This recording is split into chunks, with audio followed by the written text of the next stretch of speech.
और आज बड़ा सौभाग्य का विषय है कि आज की ज्वाइनिंग के लिए हम लोगों के मध्य भारतीय जनता पार्टी के राष्ट्रीय अध्यक्ष आदरणीय जेपी नड्डा जी हम लोगों के मध्य हैं और भारतीय जनता पार्टी की नीतियां और माननीय प्रधानमंत्री जी के यशस्वी नेतृत्व से प्रभावित होकर आज सुनील जाखड़ जी भारतीय जनता पार्टी की सदस्यता ले रहे हैं।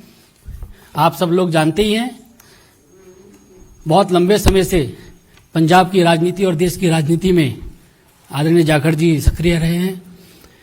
पंजाब विधानसभा में विपक्ष के नेता रहे हैं, पीसीसी के प्रेसिडेंट रहे हैं और सांसद के रूप में भी आपने काफ़ी समय तक संसद में रहे हैं। हम लोग भारतीय जनता पार्टी परिवार में आपका स्वागत करते हैं और इस अवसर पर मैं पार्टी के राष्ट्रीय अध्यक्ष आदरणीय जेपी नड्डा जी से आग्रह करता हूं कि जाखड़ जी को भारतीय जनता पार्टी की सदस्यता की पर्ची और उनका पार्टी में स्वागत करें। बुके लियो।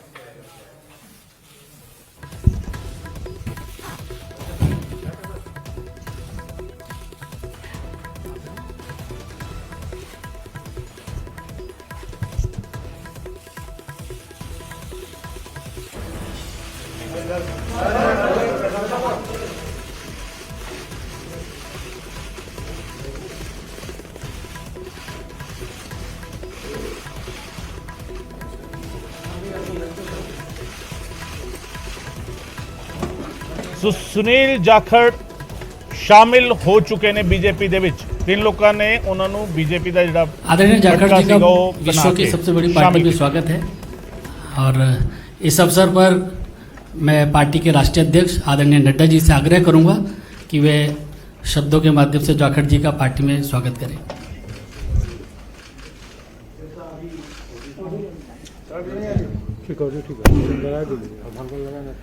जैसा अभी अनिल बलूनी जी ने आपके सामने इस विषय को रखा है कि सुनील जाखड़ जी भारतीय जनता पार्टी की सदस्यता लेकर भारतीय जनता पार्टी में शामिल हुए हैं, मैं अपनी ओर से और पार्टी के करोड़ों कार्यकर्ताओं की ओर से उनका भारतीय जनता पार्टी में स्वागत करता हूं, अभिनंदन करता हूं।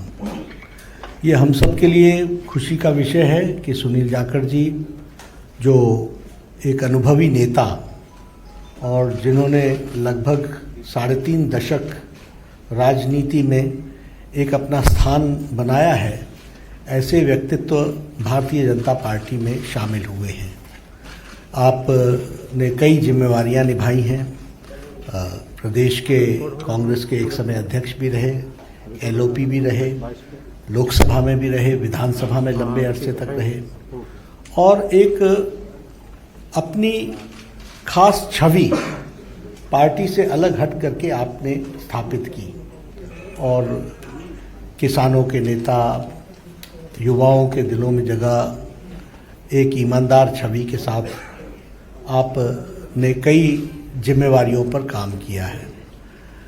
आज मैंने आप सबसे पहले भी कहा था कि पंजाब में राष्ट्रवादी ताकतों का जो प्रथम स्थान है वो भारतीय जनता पार्टी ले रही है और इसलिए आवश्यक होता है कि राष्ट्रवादी विचार रखने वाले सभी लोग भारतीय जनता पार्टी के साथ जुड़े और मजबूती प्रदान करें।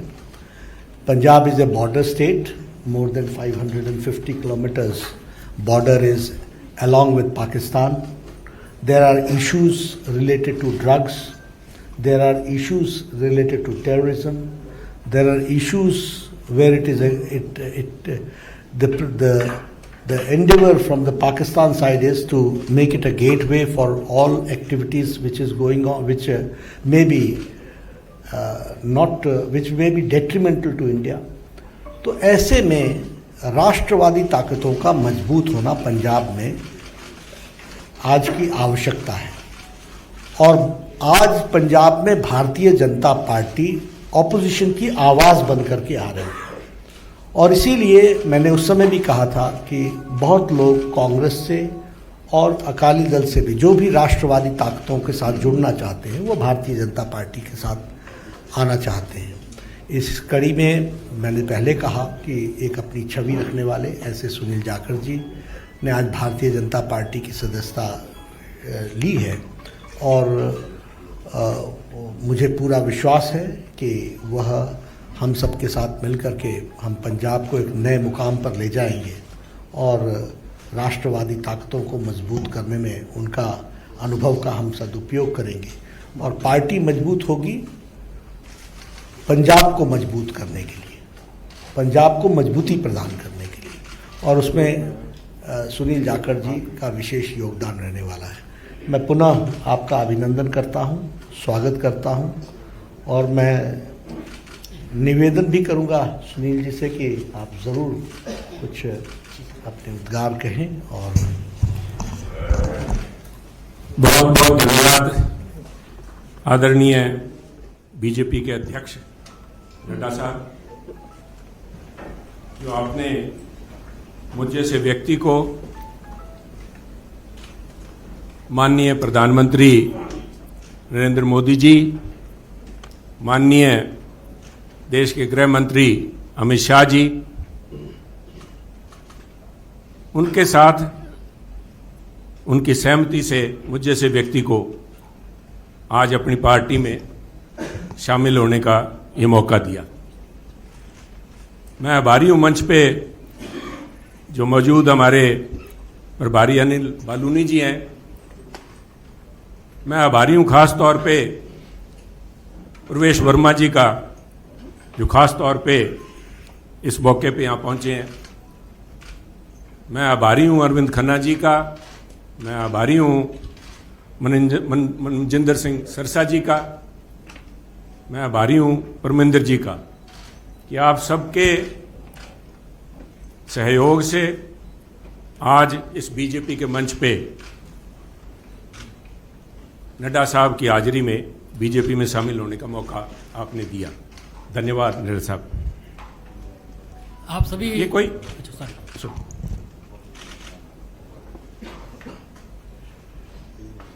कोई आसान काम नहीं होता। 50 साल का संबंध मेरा कांग्रेस से है। हमारी 3 पीढ़ियां कांग्रेस पार्टी में सन 1972 से लेकर आज 2022 तक हमने पार्टी को अपना परिवार समझ के अच्छे बुरे समय में साथ रहे हैं। और एक चीज जो मैं समझता हूं, जिसकी वजह से, जिस आत्मीयता से और जिस खुले दिल से बीजेपी के शीर्ष नेतृत्व ने और नड्डा साहब ने आज मिलने का मौका दिया, उसका सबसे बड़ा कारण था कि सुनील जाखड़ ने राजनीति को निजी स्वार्थ के लिए इस्तेमाल नहीं किया। सुनील जाखड़ ने कभी तोड़ने का काम नहीं किया। हमने सभी हमेशा कोशिश की है, शायद सफलता ना मिली हो, जोड़ने का काम किया है। और मैं एक ऐसे सूबे से संबंध रखता हूं, एक ऐसे प्रांत से आता हूं जो गुरुओं, संतों, पीर, पैगंबरों की धरती मानी जाती है। अगर राष्ट्रीयता की बात, जैसे नड्डा साहब ने बार बार जिस बात को एम्फेसाइज किया है, आज अगर जहां देश की जरूरत राष्ट्रीयता की भावना की है, वहां अगर राष्ट्रीयता कहीं से चालू होती है, जिसे कहते हैं उर्स्प्रुंग, द बेसिक जेनेसिस राष्ट्रीयता, वो तभी पैदा होती है जब समाज में राष्ट्रीयता की भावना हो, एकजुटता की भावना हो। और पंजाब का मूल मंत्र ये रहा है, गुरु साहब ने, गुरु नानक देव जी ने सर्व साझीवालता की बात कब की थी? आज भी उस पर पहरा देने के लिए पंजाबी उसी तरह तत्पर खड़े हैं।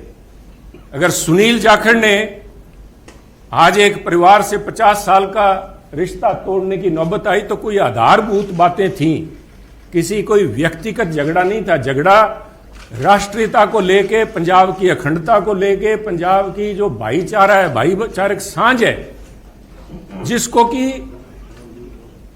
टेररिज्म AK-47 की गोलियां नहीं तोड़ पाई। जहां आपसी भाईचारे में, चाहे वो सिख हो चाहे हिंदू हो, उनके अंदर किसी किस्म का कोई द्वेष की भावना पैदा नहीं हुई। 25,000 से ज्यादा पंजाबियों ने कुर्बानी दी। पर आप भी गवाह हैं, साहब पड़ोसी दे, आपका तो पड़ोसी सूबा है, आप तो जब हिमाचल से चलते हैं पंजाब के बीच में से होके जाते हैं, कभी भी कोई फर्क नहीं आया, किसी किस्म का कोई किसी सोच ही नहीं आई। और उसी राष्ट्रीयता की भावना के लिए पहरा दे के सुनील जाखड़ ने अपनी 50 साल की जिंदगी का वही मूल मंत्र था। परंतु दुख इस बात का है, मैं बड़े भरे मन से कह रहा हूं कि आज जब अपने परिवार से नाता तोड़ के दूसरी जगह जब मैं आया हूं यहां पे, तो उसका कारण यह था कि सुनील की आवाज, सुनील को इस बात के लिए कटघरे में खड़ा किया गया कि उसने इस बात का विरोध किया कि आप पंजाब को जाति पाति धर्म के नाम पे नहीं तोड़ सकते।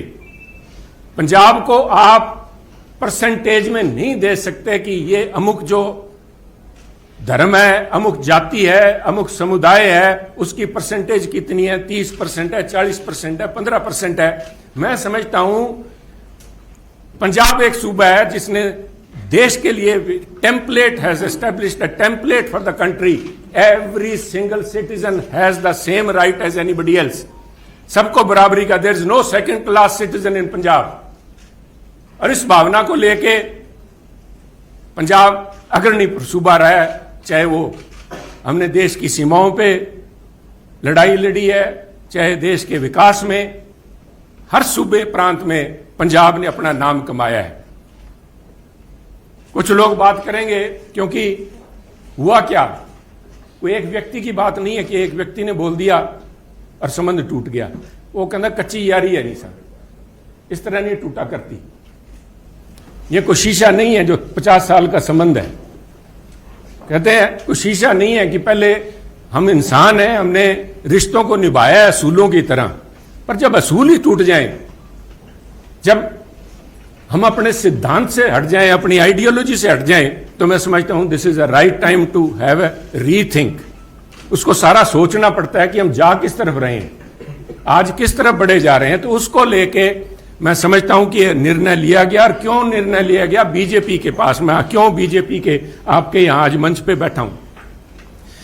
सब तरह तरह की अटकलें लगाई जा रही थी सुनील को लेके, कयास लगाए जा रहे थे, क्यों बड़ा स्वाभाविक था। जिस दिन से नड्डा साहब आपने देखा कि मैंने गुड बाय बोला, मेरी तरफ से तो गुड बाय 11 तारीख को, जिस दिन मैंने देख लिया कि आवाज के ऊपर पाबंदी लगाने के लिए नोटिस जारी किए जा रहे हैं, तो आवाज नहीं रोकी जा सकती। सुनील को आप पद से हटा सकते हो, किसी से दूर कर सकते हो, सुनील की आवाज गिरवी नहीं रखी जा सकती। आवाज राष्ट्रीयता के लिए उठेगी। परंतु क्या कारण बने ना साहब, मैं आज कुछ बातें आपसे शेयर, आपके पास अगर मुझे पता है आपको जयपुर भी जाना है, पर 2 मिनट में लूंगा आपके कीमती समय के। पार्लियामेंट के अलावा मुझे 1.5 साल पार्लियामेंट में काम करने का मौका मिला सरसा जी, पर उसके बाद पार्लियामेंट से बाहर मेरी मुलाकात हुई माननीय प्रधानमंत्री से जब वो पंजाब आए। करतारपुर कॉरिडोर एक बहुत लंबे समय की मांग, बलूनी जी, जो सारे सिख समुदाय की नहीं, पूरे पंजाबियों की, जो भी व्यक्ति पंजाब से प्रवेश जी जुड़ा हुआ है, सबका था कि हमें करतारपुर साहब जाके हमें अपनी बात श्रद्धा नमन करने का, उसकी संभाल का, उस हमारे गुरु घर का हमें को मौका मिले। उस समय ये सौभाग्य था कि मुझे वहां पे प्रधानमंत्री जी के पास बैठ के गुरु का लंगर छकने का मौका मिला, उनसे बात करने का मौका मिला, उनकी भावनाएं समझी। वो तो एक मुलाकात थी, एक मुलाकात से 50 साल के संबंध नहीं टूटते। परंतु मेरा हमेशा ये भावना रही है कि पंजाब कुर्बानियां बहुत दी हैं, टेररिज्म के अंदर कुर्बानियां दी है देश की रक्षा के लिए। जब भी मौका पड़ा है, चाहे जब से धाड़वी पंजाब आने लगे हैं, चाहे उसके बाद पाकिस्तान हो, चाहे चाइना हो, हर पंजाबियों ने कुर्बानियां दी हैं। और उस कुर्बानियों को चलते मेरे एक मानना था हमेशा ही कि भी मौका लगा तो प्रयास करेंगे कि पंजाब को एक स्पेशल स्टेट का स्टेटस दिया जाए। नड्डा साहब, कागजों में तो अभी फॉर्मली नहीं दिया गया, कॉन्स्टिट्यूशनली तो नहीं दिया गया, बहुत सी मजबूरियां, सरकारों की वक्त की मजबूरियां होती हैं। परंतु मेरा मानना है कि व्यवहारिक तौर पे माननीय प्रधानमंत्री ने पंजाब को स्पेशल स्टेटस दे दिया। और उसका जीता जागता सबूत है जब माननीय प्रधानमंत्री ने लाल किले पे हिंद की चादर गुरु तेग बहादुर जी का 400वां प्रकाश दिवस मनाया, तो मैं समझता हूं कि उनके जो सबसे ज्यादा कट्टर विरोधी थे, उन्होंने भी अपने दिल में स्वीकार किया कि वो पंजाब की नब्ज समझ गए हैं। पंजाब की जो भावना है कि पंजाबी मिलजुल के मानस की जात सब एक को पहचानबे, कहां कश्मीर के पंडितों को लेके चाहे आज तक संघर्ष चल रहा है, कब गुरु साहब ने यहां पे इन मुगलों के पास आके अपनी कुर्बानी दी थी। और मैं समझता हूं उस भावना को नमन है। उस भावना को जितना भी कहें, चाहे बहुत से माननीय प्रधानमंत्री ने अपने कार्यकाल के दौरान बहुत से ऐसे काम किए हैं, पर एक पंजाबी के तौर पे मैं, शायद किसी को अच्छा ना लगे, मैं समझता हूं ये जो उनका एक कदम था, ये एक इज अ लैंडमार्क। इसने अपने आप लोगों की भावनाएं, लोगों की आज भावनाएं उनके साथ जुड़ी। और मैं समझता हूं कि आज मेरा ये सौभाग्य है कि पंजाबी होने के नाते और गुरु साहब की उस धरती से आते हुए, जैसे गुरु नानक देव जी के बारे में अल्लामा इकबाल ने कहा था कि फिर उठी सदा आखिरी एक तौहीद की पंजाब से, मर्दे कामिल ने जगाया हिंद को एक फिर ख्वाब से।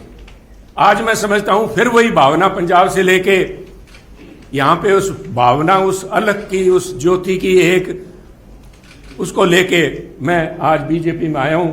और मैं समझता हूं कि आप लोगों के सहयोग, आपके मार्गदर्शन, माननीय प्रधानमंत्री अमित शाह जी के मार्गदर्शन में अगर मैं रत्ती भर भी देश में और पंजाब के लिए उस अखंडता को कायम रखने में कामयाब होता हूं तो मेरा जीवन सार्थक मैं मानूंगा। आपका बहुत बहुत धन्यवाद। जय हिंद, जय हिंद। इस कार्यक्रम में शामिल होने के लिए आदरणीय राष्ट्राध्यक्ष जी का बहुत बहुत धन्यवाद। और मीडिया के सभी साथी, बहुत कम समय में आप सब लोग आए, आप सबका बहुत बहुत धन्यवाद। Thank you.